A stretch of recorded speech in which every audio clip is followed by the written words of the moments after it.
Mari kita berdoa. Tuhan Yesus, kami mengucap syukur untuk kesempatan yang Engkau berikan pada hari ini di dalam hidup kami.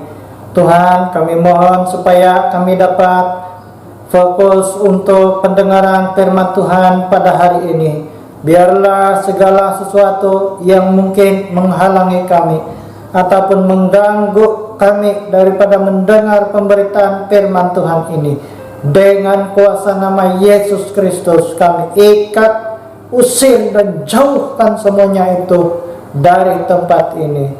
Tuhan Yesus, biarlah kuasa Roh Kudus-Mu bekerja di tengah-tengah kami, dan kami dapat mengerti apa yang kami dengar pada hari ini melalui perkongsian firman Tuhan daripada hamba-Mu yang Engkau utus pada hari ini. Tuhan, kami mohon supaya Engkau memimpin dan mengurapi hamba-Mu yang berbicara pada hari ini, supaya suara hati Tuhan yang kedengaran dan berbicara di dalam hati kami, supaya kami tetap terus-menerus menuruti, mendengar, dan melakukan firman Tuhan selagi ada kesempatan kami untuk melayani Tuhan. Di dalam nama Tuhan Yesus kami berdoa. Amin. Salam, kumaha ngawi datang. Hinangga takon apa da masa dinanda dite. Tumbayan ako pekerjaan da Tuhan manganu datang da perlindungan pimpinan kuasa naginga mayawaya kasari datang pempasi kay po oleh karena penyertaan kuasa da Tuhan Yesus di putot-putot isuang nakapasiyan dite. Tapi nay menginar masa dite ano antang ito ko at baras da Tuhan da tagabay na isuang da Kejadian 25 ayat 19 gisam da ke-34. Esau dan Yakub. Inilah riwayat keturunan Ishak, anak Abraham. Abraham memperanakan Ishak, dan Ishak berumur 40 tahun ketika Ribka anak Betuel orang Aram dari Padan Aram, saudara perempuan Laban orang Aram itu, diambilnya menjadi istrinya. Berdoalah Ishak kepada Tuhan untuk istrinya, sebab istrinya itu mandul. Tuhan mengabulkan doanya sehingga Ribka istrinya itu mengandung, tetapi anak-anaknya bertolak-tolakan di dalam rahimnya, dan ia berkata, "Jika demikian halnya, mengapa aku hidup?"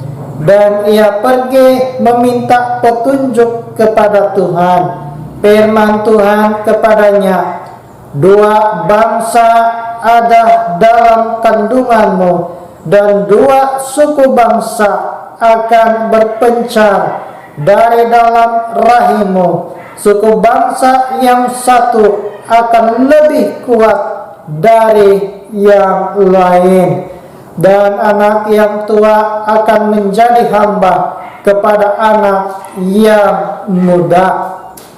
Setelah genap harinya untuk bersalin, memang anak kembar yang di dalam kandungannya keluarlah yang pertama, warnanya merah, seluruh tubuhnya seperti jubah berbulu. Sebab itu ia dinamai Esau. Sesudah itu keluarlah adiknya, tangannya memegang tumit Esau, sebab itu ia dinamai Yakub. Ishak berumur 60 tahun pada waktu mereka lahir. Lalu bertambah besarlah kedua anak itu. Esau menjadi seorang yang pandai berburu, seorang yang suka tinggal di padang, tetapi Yakub adalah seorang yang tenang, yang suka tinggal di kemah. Ishak sayang kepada Esau sebab ia suka makan daging buruan, tetapi Ribkah kasih kepada Yakub. Pada suatu kali Yakub sedang memasak sesuatu, lalu datanglah Esau dengan lelah dari padang. Kata Esau kepada Yakub, "Berikanlah kiranya aku menghirup sedikit dari yang merah-merah itu, karena aku lelah." Itulah sebabnya namanya disebutkan Edom. Tetapi kata Yakub, "Juallah dahulu kepadaku hak kesulunganmu." Sahut Esau, "Sebentar lagi aku akan mati. Apakah gunanya bagiku hak kesulungan itu?" Kata Yakub, "Bersumpahlah dahulu kepadaku." Maka bersumpahlah ia kepada Yakub, dan dijualnyalah hak kesulungan kepadanya. Lalu Yakub memberikan roti dan masakan kacang merah itu kepada Esau. Ia makan dan minum, lalu berdiri dan pergi.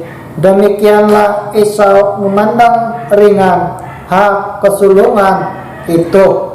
Dalam pembacaan kita hari ini, kita temukan bahwa Ribkah melahirkan dua orang anak kembar setelah Ishak berdoa meminta anak dari Tuhan. Anak kembar yang dilahirkan itu memiliki watak yang berbeza sekali, sehingga anak yang kedua itulah yang lebih kuat daripada yang pertama. Bahkan anak yang kedua itu yang dapat mewarisi hak kesulungan yang sebenarnya dimiliki oleh anak yang pertama. Saudara, mungkin Anda juga tertanya-tanya, apakah artinya hak kesulungan?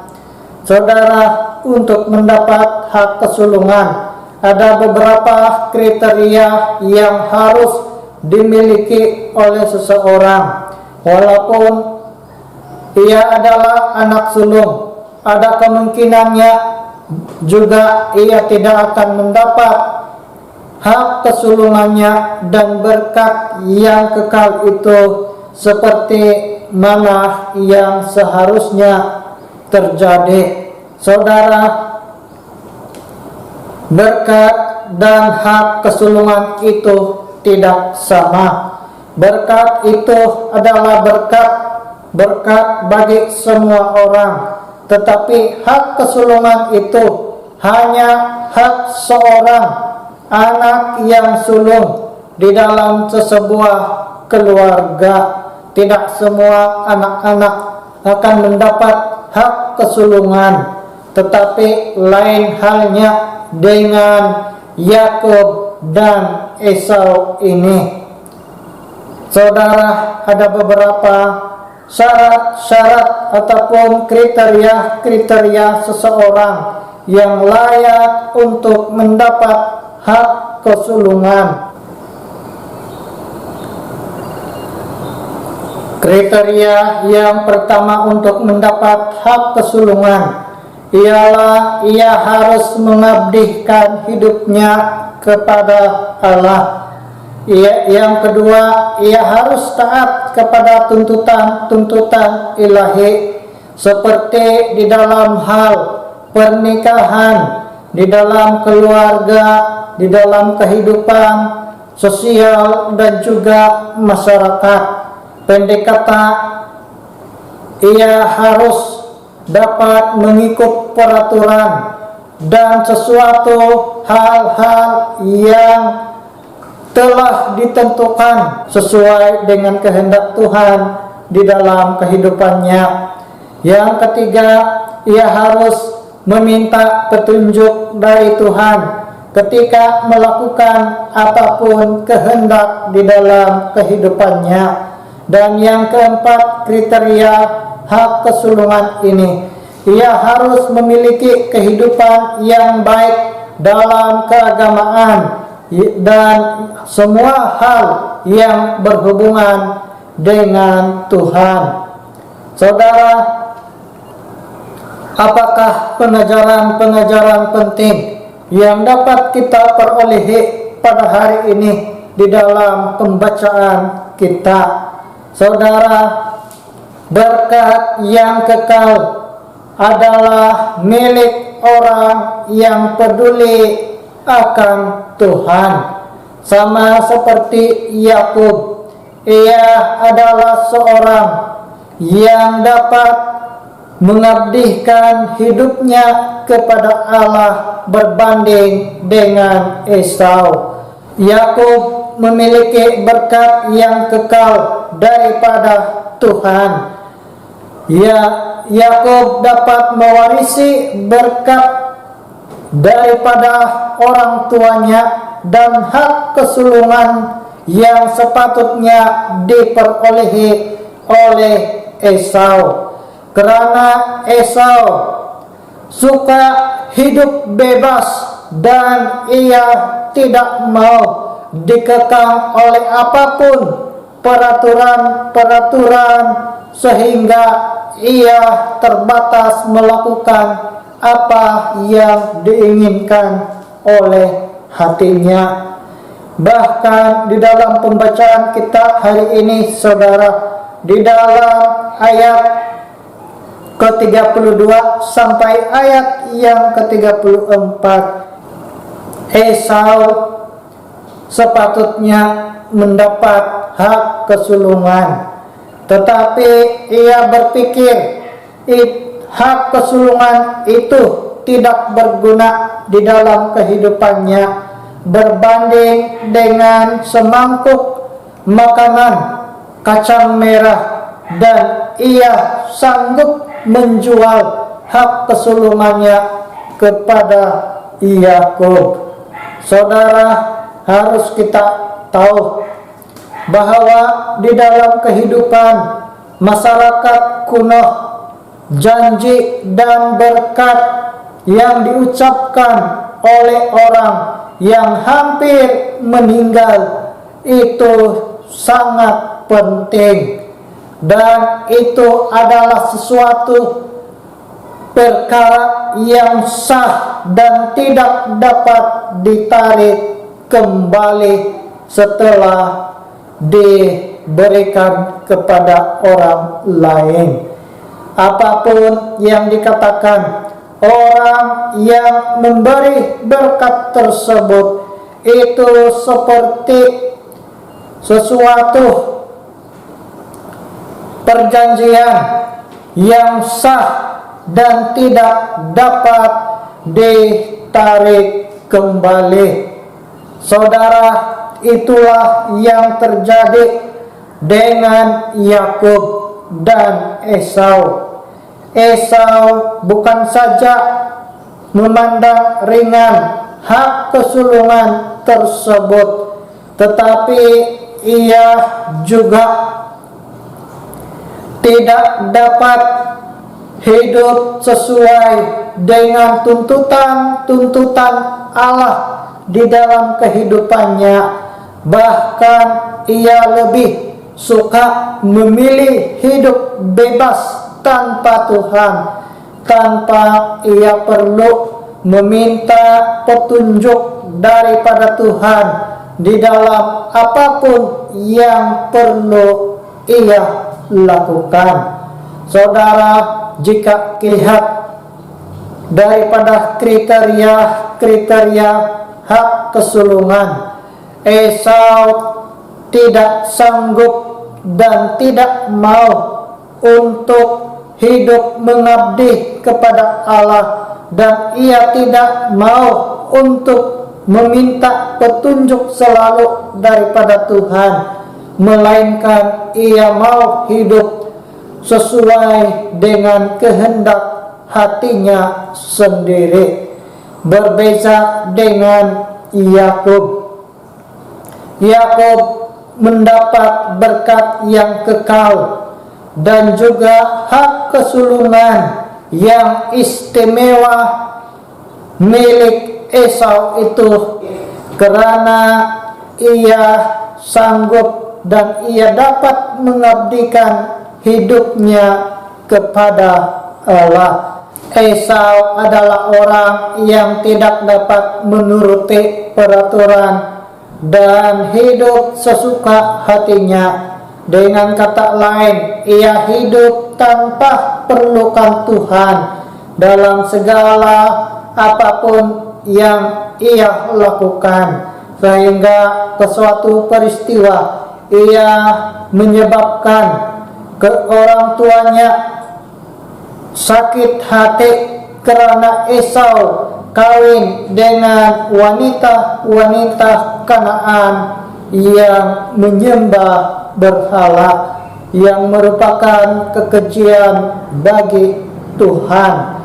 Kita dapat melihat itu di dalam Kejadian 26 ayat 34 sampai 35. Ketika Esau telah berumur 40 tahun, ia mengambil Yudit anak Beeri orang Het dan Basmat anak Elon orang Het menjadi istrinya.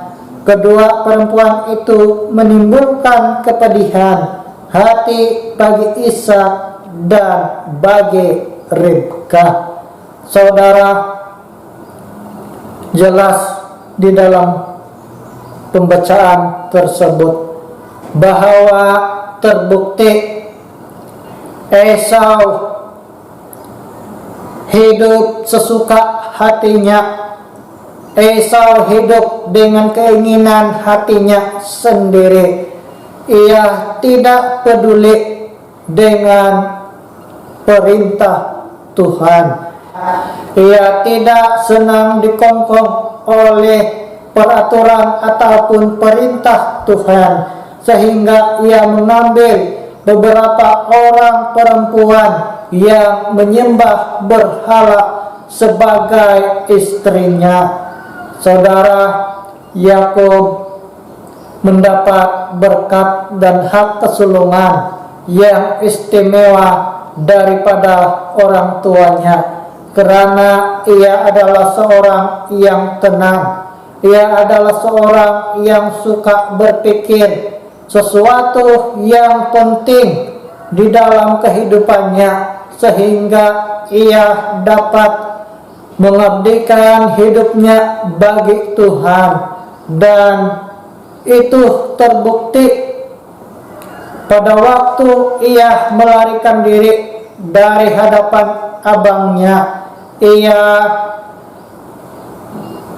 mempercayai bahwa ada Tuhan yang selalu menyertai kehidupannya, dan ia juga bernazar bagi Tuhan jika Tuhan sanggup menolong dan melindunginya sampai ke tempat yang ia tujui. Saudara, berbahagialah orang yang takut akan Tuhan. Berbahagialah orang yang senang menuruti firman Tuhan. Diberkatilah orang yang senang untuk menuruti firman Tuhan. Seperti Yakub, berkat yang kekal milik orang yang peduli Tuhan. Saudara, apakah kita adalah orang yang peduli Tuhan? Saudara, apakah kita adalah orang yang peduli Tuhan seperti Yakub? Esau hidup sesuka hati. Ia memandang ringan hak kesulungan yang harus ia terima, dan berkat yang kekal yang harus ia terima itu tidak terjadi di dalam kehidupannya karena ia memandang ringan hubungan dengan Tuhan. Yang kedua, saudara, pengajaran-pengajaran penting yang kita dapat petik daripada pembacaan hari ini. Orang yang menipu tidak akan hidup tenang. Dari satu sisi kita dapat melihat iman Ribkah terhadap janji Tuhan. Namun di sisi lain kita melihat ia mengatur tipu muslihat untuk mendapatkan berkat dan hak kesulungan dari Ishak melalui anaknya Yakub. Saudara, apa yang terjadi setelah Ribkah berjaya mengatur muslihatnya mendapat berkat bagi anaknya Yakub? Ia mengalami kesedihan yang sangat berat dan ia mengalami pemisahan daripada anaknya dalam tempo yang lama karena ditinggalkan oleh Yakub yang terpaksa lari ke rumah Laban akibat kemarahan dan balas dendam Esau untuk membunuhnya. Di dalam hal ini, saudara, Ribkah lupa untuk meminta petunjuk Tuhan sebagaimana ia meminta petunjuk sebelumnya di dalam Kejadian 25 ayat 22. Saudara, sebenarnya bukan Ribkah yang dahulu berbohong di dalam keluarga mereka. Sebenarnya Ishak yang membohongi orang lain sebelum dia sendiri ditipu oleh istrinya. Ishak menipu orang lain, ia juga tertipu oleh istrinya sendiri. Saudara, kalau kita melihat di dalam Kejadian 26 ayat 6 sampai 7, seperti ini firman Tuhan. Jadi tinggallah Ishak di Gerar. Ketika orang-orang di tempat itu bertanya tentang istrinya, berkatalah ia, "Dia saudaraku," sebab ia takut mengatakan, "Ia istriku." Karena pikirnya, jangan-jangan aku dibunuh oleh penduduk tempat ini, karena Ribkah sebab elok parasnya. Saudara, Ishak menipu orang lain, lalu Ribkah istrinya sendiri menipu Ishak untuk mendapat berkat bagi Yakub. Orang yang selalu menipu akan selalu tertipu. Ya, disebabkan Ishak dan Ribkah telah menipu, Yakub juga adalah seorang penipu. Saudara, kebiasaan menipu menghasilkan kesusahan. Kebiasaan menipu menyebabkan kita selalu tertipu. Firman Tuhan memberikan kita bukti pada hari ini dengan jelas. Apa yang terjadi dengan Yakub setelah menipu abangnya?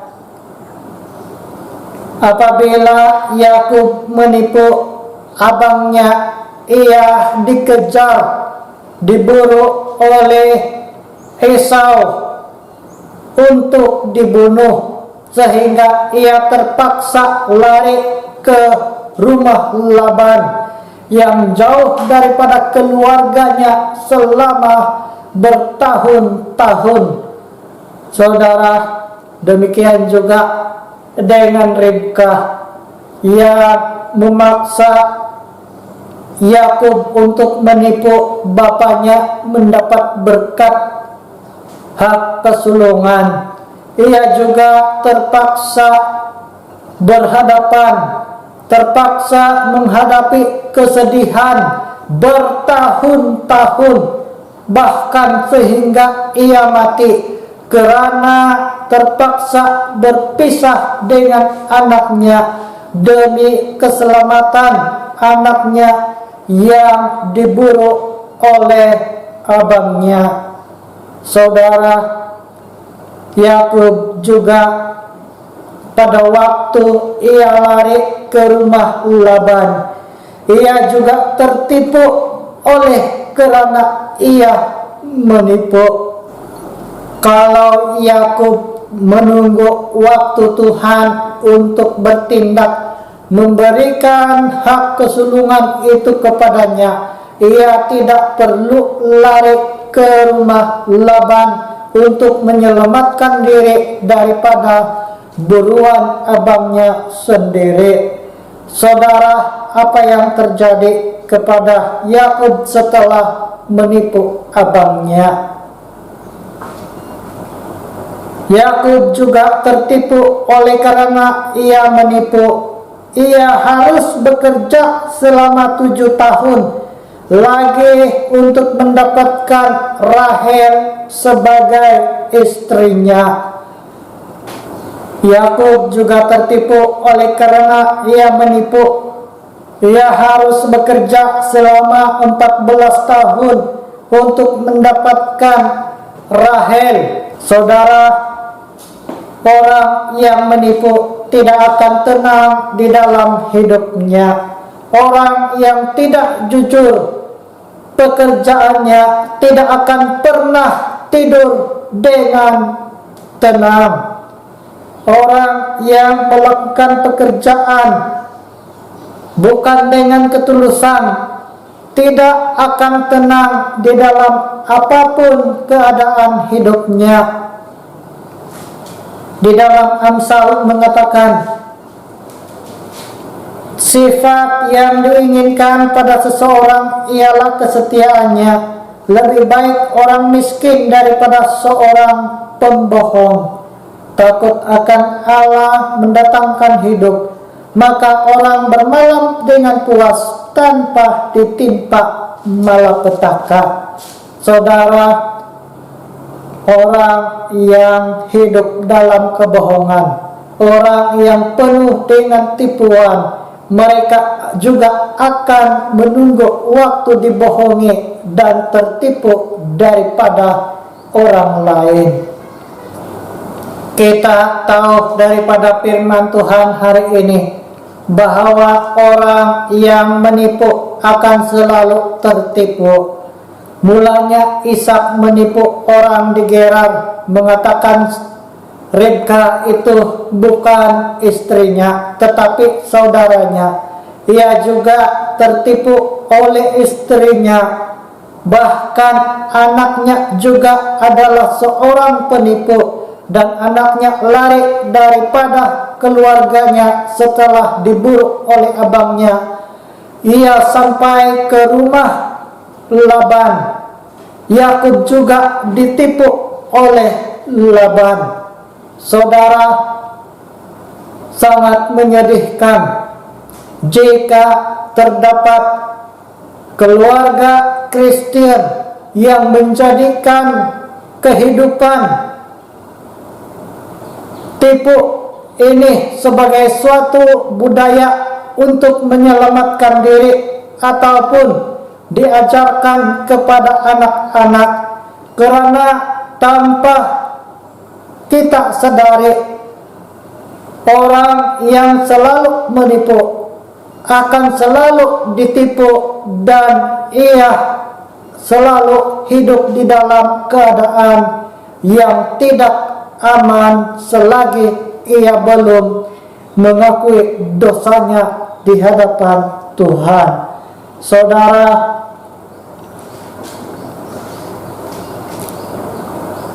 jika orang tua menipu, maka anak-anak juga akan ikut menipu, dan anak-anak yang menipu juga akan tertipu daripada orang lain. Saudara, saya khawatir dengan keadaan dunia pada masa ini, karena budaya bohong pada masa kini, budaya dusta, budaya tipu muslihat pada masa kini sudah menjadi senjata ampuh untuk mendapat keuntungan dalam pekerjaan seharian, bahkan senjata ampuh untuk melepaskan diri daripada kesalahan yang telah dilakukan. Apakah di dalam gereja Kristen juga terdapat orang yang suka berkata bohong untuk mengekalkan kedudukan yang harus ia sandang demi keuntungannya? Di sekeliling kita, budaya menipu atau tidak berkata jujur itu adalah sesuatu yang menjadi kunci untuk melepaskan diri daripada masalah yang sedang dilalui. Saudara, bagaimanakah di dalam keluarga Kristen kini?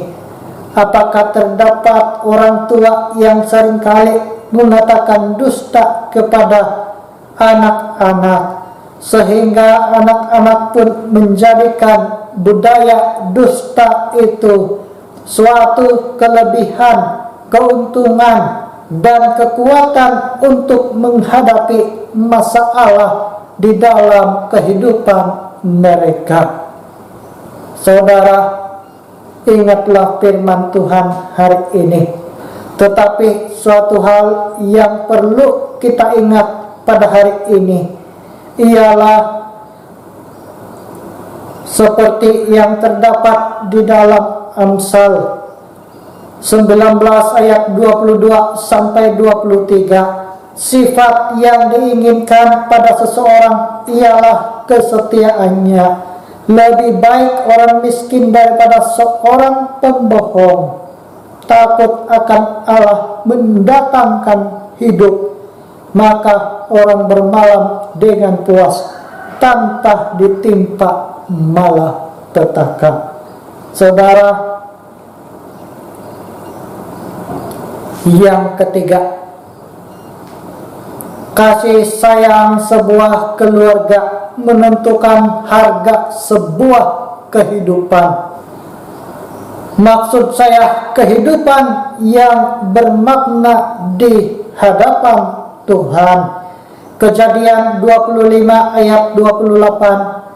Ishak sayang kepada Esau sebab ia suka makan daging buruan, tetapi Ribkah kasih kepada Yakub. Menurut saudara, yang mana satukah paling utama di antara kasih dan sayang? Yang mana satu pilihan kita?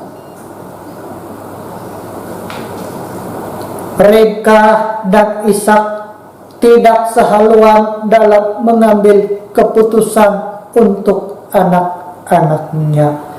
Ishak melihat kemampuan dan kehebatan lahiriah Esau serta mengutamakan makanan, keperluan jasmani, manakala Ribka selalu mengingat janji-janji Tuhan bagi anak-anaknya. Ribka dapat menilai Yakub dalam hal rohani dengan baik, meskipun Ishak tidak memberikan perhatian yang penuh untuk Yakub. Saudara, Ribka bijaksana dalam menyediakan keutamaan anak-anaknya.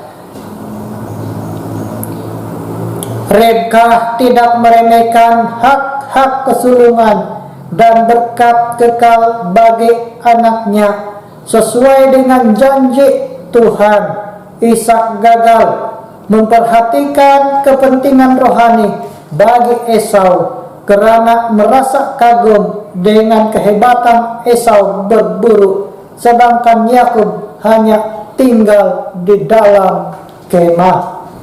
Ishak kurang peka dengan keutamaan kedua orang anaknya untuk mendapat berkat yang adil, sehingga ia mau hanya memberkati Esau sendirian tanpa Yakub dan Ribka berada di sisi mereka. Namun Ribka berhasil mengetahui tindakan Ishak tersebut. Di dalam Kejadian 27 ayat 8, saudara, kalau kita memperhatikan di dalam Kejadian 27 ayat 8, maka sekarang anakku, dengarkanlah perkataanku seperti yang kuperintahkan kepadamu. Saudara, di dalam pembacaan ini dikatakan anakku. Mengapa bukan anak-anakku? Di mana Yakub? Kenapa Ishak tidak juga memanggil Yakub, sedangkan Yakub adalah orang yang selalu tinggal di dalam kemah? Ia adalah orang yang tenang. Saudara, satu masalah yang terjadi di sini, Ishak kurang mementingkan hal-hal keagamaan, ditekankan di dalam diri kedua orang anaknya. Ishak kurang peka dengan keperluan dua orang anaknya. Sepatutnya Ishak memikirkan berkat yang adil untuk kedua orang anaknya, dan ia dapat menilai anak mereka yang mana satu yang layak untuk mendapat hak kesulungan, yang memiliki kriteria untuk dapat melaksanakan tanggung jawab dan kewajiban sebagai seorang anak yang sulung. Bahkan ia lupa janji Tuhan yang berkata kepada mereka pada waktu Ribka sedang mengandung dua orang anak mereka. Saudara, di dalam hal ini Ribka masih ingat janji Tuhan kepada kedua orang anaknya bahwa Yakublah yang akan mendapat hak kesulungan, bukannya Esau. Tetapi masalah yang dilakukan oleh Ribka adalah ia cepat-cepat bertindak sebelum waktu Tuhan memberikan hak kesulungan itu kepada Yakub. Ia terlalu bersemangat dan lupa untuk bertanya kepada Tuhan, meminta pimpinan apa yang ia perlu lakukan pada masa-masa tersebut. Namun satu hal yang paling penting di sini, saudara, keharmonian sebuah keluarga Kristen bermula dari image orang tua Kristen yang baik. Kasih sayang keluarga menentukan harga sebuah kehidupan yang bermakna. Ishak sayang kepada Esau sebab ia suka makan daging buruan. Saudara, harus kita ingat firman Tuhan ini. Jangan kita hanya sayang kepada anak-anak kita karena mereka selalu mencukupkan kita makanan secara jasmani, tetapi perhatikanlah juga keperluan mereka secara rohani, dan biarlah mereka mendapat dorongan dan ajaran di dalam hal-hal rohani bahwa mereka juga harus memberi makan hal-hal rohani mereka. Saudara, kegagalan Ishak di sini adalah ia sayang kepada Esau hanya karena makan daging buruan Esau. Ia tidak sayang kepada Esau karena ia memiliki nilai keagamaan. Saudara, Ishak gagal melihat keperluan Esau dalam hal rohani. Ishak sayang kepada Esau karena makanan. Meskipun Esau membawa makanan yang enak untuk sesi keluarga mereka, tetapi Ribka mengambil keputusan yang bijaksana, melihat kepentingan dan hal-hal rohani di dalam diri anak-anak mereka. Saudara, sepatutnya orang tua Kristen itu sehaluan. Saya pernah datang ke satu acara majelis pemberkatan anak.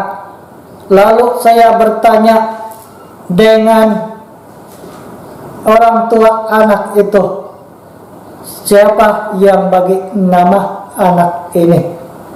Adakah kamu sama-sama bagi nama anak ini? Lalu yang satu bilang, tanya sepunya Keruham lah. Saya pun tidak berapa tahu tuh Nadia yang bagi nama. Dia katakan, saudara, apa gambaran hal tersebut?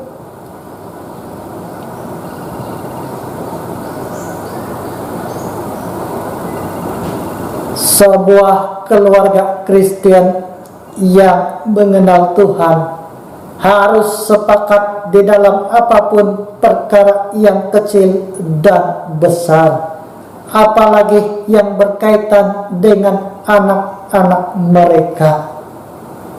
Kalau nama anak itu pun si suami ataupun si istri tidak tahu asal-usul nama anak mereka, saya ragu-ragu.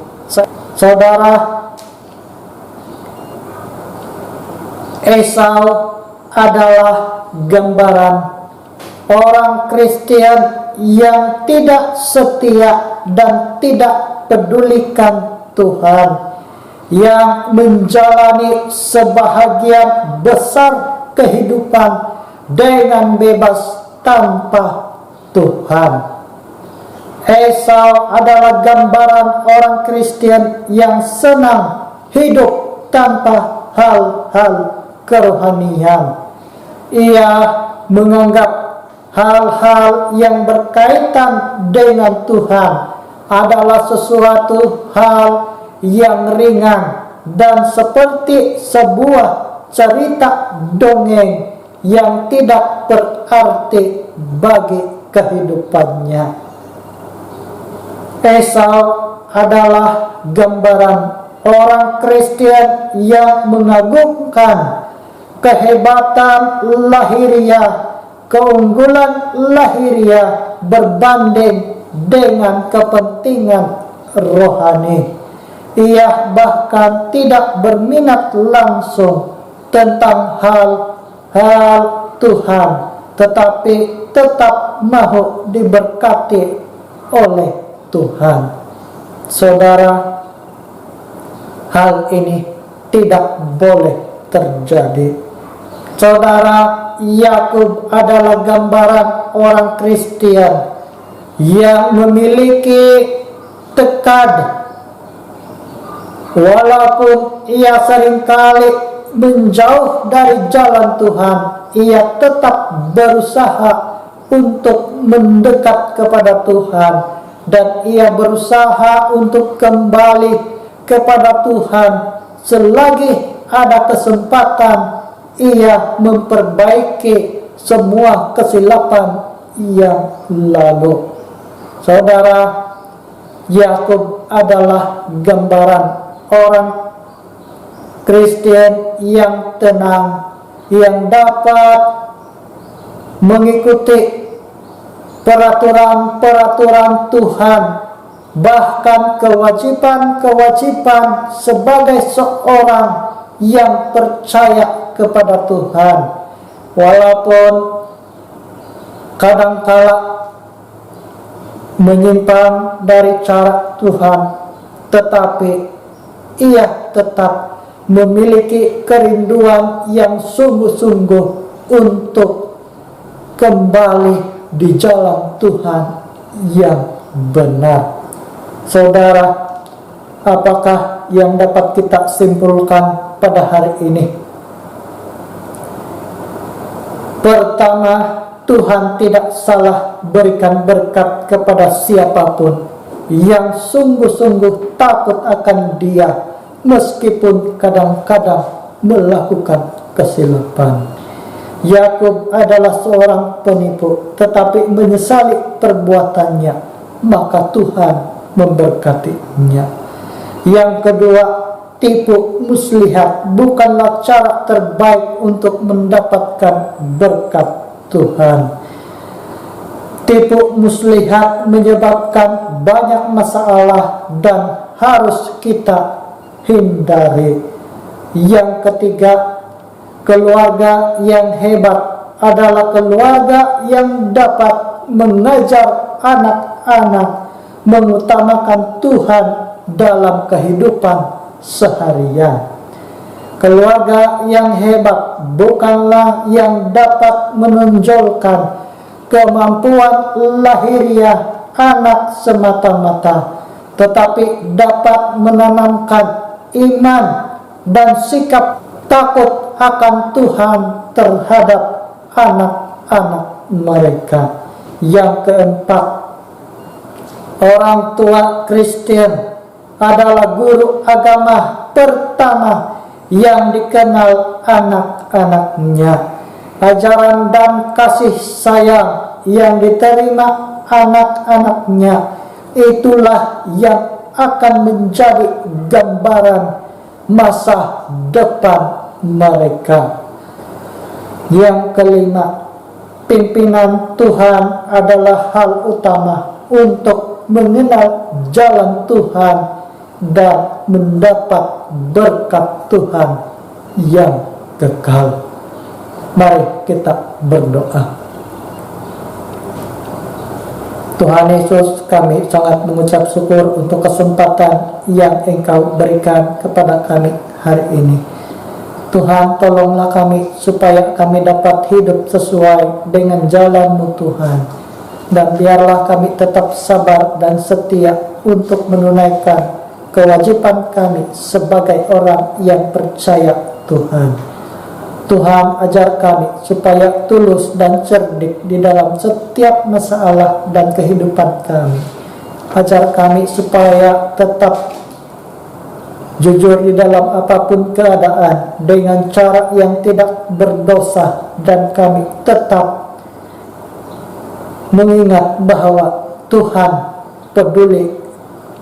Tuhan memberkati orang yang peduli dan mengandalkan Tuhan. Tuhan, ini doa kami.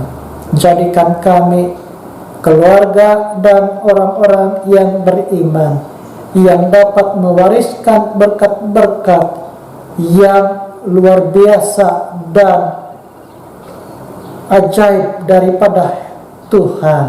Berkat-berkat yang dapat membawa orang untuk datang kepada terang dan menikmati sukacita berasal daripada Tuhan.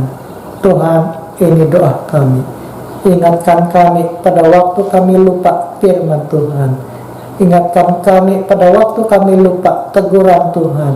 Ingatkan kami pada waktu kami menjauh dari Tuhan. Tuhan, berkati semua kami yang mendengar hari ini. Biarlah pekerjaan-Mu luar biasa, heran di dalam hidup kami. Tuntun kami sesuai dengan kehendak-Mu. Di dalam nama Tuhan Yesus, Tuhan dan Juru Selamat kami berdoa. Amin.